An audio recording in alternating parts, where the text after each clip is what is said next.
ये मम्मी मेरी रेडी होके जा रही, हम लोग जा रहे तैयार होके। रुद्राभिषेक है हमारे अंकल के यहाँ, वहाँ पे मिलेंगे आपको। रुद्राभिषेक में तैयार हैं हम सब लोग, देख लो। चलते हैं, मिलते हैं रुद्राभिषेक में। खेत के बाहर निकल रहे हैं।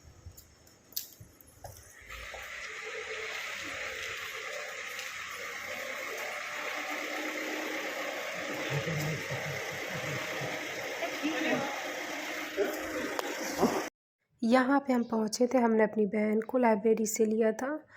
बहन लाइब्रेरी करती है यहाँ पे। और ये मम्मी मेरी लगी पड़ी है चूड़ी पहनने में, क्योंकि वो इतनी जल्दी जल्दी में रेडी होके आई थी कि वो आधा रेडी हो पाई थी, तो आधा वो तैयार हो रही हैं कार में। अपने बैंगल्स वगैरह रख के आ गई थी और यहाँ पर ही अपने बैंगल्स का सेट बना बना के पहन रही थी। बेचारी देखो कितना बिजी है, बिजी होने की सीमा देखो आप। मतलब एक बार सर उठा के ऊपर भी नहीं देख रही है, कौन ब्लॉगिंग कर रहा है, कौन बुला रहा, कौन देख रहा है। वो सिर्फ अपना चूड़ियों का सेट बनाने में लगी पड़ी। भाई मेरा सेट नहीं ख़राब होना चाहिए, कुछ भी हो जाए सेट अच्छा बन के बन जाए। 1 घंटे तक लगातार वो यही सब करती रही, जब तक हम पहुंच नहीं गए उनका मेकअप चालू ही था। कुछ ना कुछ कर ही रही थी वो खैर। और हम लोग लगातार ब्लॉगिंग कर रहे थे, उन्होंने ऊपर नहीं देखा एक बार भी। अब ये देखो स्माइल देख रहे हो आप फेस पे, स्माइल देखो भाई, स्माइल देखो कितनी ज़्यादा स्माइल है। ये स्माइल किस चीज़ की है पता है? सिर्फ इस चीज़ की स्माइल है कि भाई मेरा सेट बन गया, मैंने बैंगल्स पहन लिए, फाइनली मैं रेडी हो गई हूँ, अब ब्लॉग में देखूंगी। स्माइल देखो भाई कातिलाना। और हाँ जी, फाइनली ये हम पहुंच गए अपने अंकल आंटी के घर। और ये भाभी छुप छुप के देख रही हैं और ये बेचारी फूल तोड़ रही थी। हम लोग भी जाकर सहयोग करने बैठ गए। मैंने कहा चलो जल्दी पहुंच गए हैं तो क्या करें, अभी तो पूजा स्टार्ट ही नहीं हुई है। तब तक मम्मा मैं हम लोग बैठ गए भाभी के हाथ बटाने, फूल तोड़ने में। आंटी शायद नीचे थी, कुछ काम कर रही थी तो अभी दिखाई नहीं दी थी। अंकल के बुला के बैठे थे, पंडित जी की पूजा की तैयारी अधूरी थी, वो भी अपनी पूजा में लगे थे तैयारी करने में। और यहाँ हम लोग शिव जी के श्रृंगार के लिए पुष्प तोड़ने में बिजी थे। पहुँचते थे, वैसे पुष्प तो टूटते रहेंगे वो ठीक है, पर अपना भी स्वैग है भाई, फोटो आनी चाहिए, फेस दिखना चाहिए। व्लॉगिंग मेरी है भाई, मेरी है। बहन को बोल तो दिया ब्लॉगिंग करने को, पर उसमें भी उसको 10 बार बोल रही थी मेरा फेस आ रहा है कि नहीं, मेरा फेस आना चाहिए। मैं स्पेशली उसको बोल रही थी भाई मेरा फेस ला देना मेरी ब्लॉगिंग में, पता चले मेरी ब्लॉगिंग में मेरा ही फेस नहीं आ रहा है।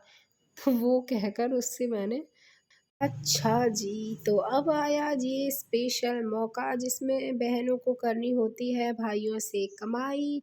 जी हाँ, मतलब आया गठबंधन का मेरा मौका। और इसमें मेरे को भैया भाभी की चुन्नी में गांठ बांधनी थी, जो कि मेरे से बंध नहीं रही थी, क्योंकि भाभी की चुन्नी का बॉर्डर बहुत मोटा था, चुन्नी बहुत हैवी थी। भैया का अंगोछा तो पतला था, फट से गांठ लग जाती, पर गांठ भी इतनी मजबूती से लगानी थी, खुलनी नहीं चाहिए। पर बहुत सारी जद्दोजहद के बाद फाइनली मुझे ये मिले कुछ पैसे जो मुझे गांठ में बांधने थे। और ये मेरे पैसे थे, मुझे पता ही नहीं था, मुझे लग रहा था ये पंडित जी के पैसे हैं।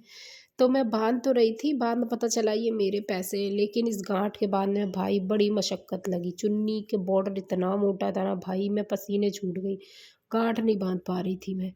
फिर फाइनली किसी तरह मजबूती के साथ मैंने गांठ का बांध दिया ताकि खुले नहीं। और ये अब मैं आकर अपनी जगह पर बैठ गई थी और स्टार्ट हुई थी अब पूजा। शिव जी का महारुद्राभिषेक शुरू हो चुका था, मैं भी अपनी जगह पर आकर बैठ गई थी और पंडित जी ने मंत्रोच्चारण स्टार्ट कर दिया। कृपा जो तुम्हारी रहे तो बने सब काज न देर लगेगा। सीता ने पूजा तुम्हारी किया तो प्रसन्न हुई, वर राम मिले माँ। मेरी भी कामना पूर्ण करो, मत गौरा हमारा भी कष्ट हरो माँ। ओम भूर्भुवः स्वः गौराय नमः गौरीपदाय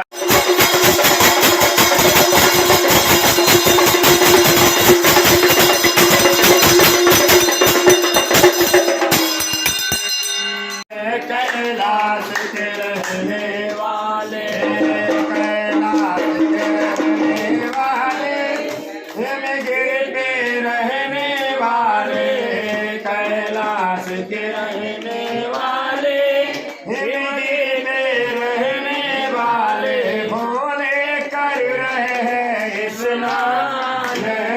कैलाश पे रहने वाले, कोई काशी जी को जाए, काशी जी को जाए, वज्र गंगले को देह चढ़ावे, अज गंगा काल के रहने वाले, बाबा कर रहे हैं स्नान, महाकाल के रहने वाले, कोई दूध दही गोला करे, अरे पंचामृत बनवाओ, कोई दूध दही गोला करे, पंचामृत बनवाओ, बाबा कर रहे हैं स्नान, कैलाश के रहने वाले, भोले बाबा कर रहे हैं स्नान, कैलाश के रहने वाले, कोई बाग बगीचा हो, कोई बाग बगीचा जाओ, मधु सहित ले आओ, भोले बाबा कर रहे हैं स्नान, कैलाश के रहने वाले। श्री महालक्ष्मी नमः। हाँ चल बोले राम। त्र्यम्बकं यजामहे सुगन्धिं पुष्टिवर्धनं उर्वारुकमिव वन्दे। फाइनली पूजा ख़त्म होने की ओर थी और ये यहाँ से स्टार्ट हुआ था। कॉलोनी वाले, मोहल्ले वाले, रिश्तेदार, इन सब का अब शिव जी पर बेलपत्री चढ़ाने का मौका था और सब चढ़ाने आए थे। अब पंडित जी ने कहा कि जितने भी मोहल्ले वाले हैं, जितने भी रिलेटिव्स हैं, सभी लोग शिव जी पे चढ़ाएंगे बेलपत्री और चढ़ाएंगे 1 लोटा जल, क्योंकि शिव जी प्रसन्न होते हैं सिर्फ बेलपत्री और 1 लोटा जल से। तो अब लाइन से सभी लोगों ने देखो किस तरह से शिव जी पर इतनी सारी बेलपत्ती चढ़ा चढ़ा के शिव जी का श्रृंगार शुरू कर दिया है।